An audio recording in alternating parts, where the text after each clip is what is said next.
कोहे तूर की कसम और उस किताब की जो लिखी हुई है कुशादा वरक में, और आबाद घर की और ऊंची छत की और जोश मारते समंदर की कि तुम्हारे परवरदिगार का अजाब वाक़े होकर रहेगा और उसको कोई रोक नहीं सकेगा।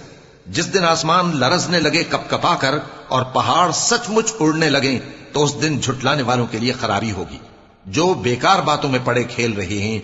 जिस दिन उनको आतश जहन्नम की तरफ धकेल धकेल कर ले जाएंगे और कहा जाएगा, यही वो जहन्नम है जिसको तुम झूठ समझते थे। तो क्या ये जादू है या तुमको नजर ही नहीं आता? इसमें दाखिल हो जाओ और सब्र करो या ना करो, तुम्हारे लिए यकसा है। जो काम तुम किया करते थे, ये उन्हीं का तुमको बदला मिल रहा है। जो परहेजगार हैं वो बागों और नेमतों में होंगे। जो कुछ उनके परवरदिगार ने उनको बख्शा, उसकी वजह से वो खुशहाल होंगे और उनके परवरदिगार ने उनको दोज़ख के अजाब से बचा लिया। कहा जाएगा कि अपने अमाल के सिले में मजे से खाओ।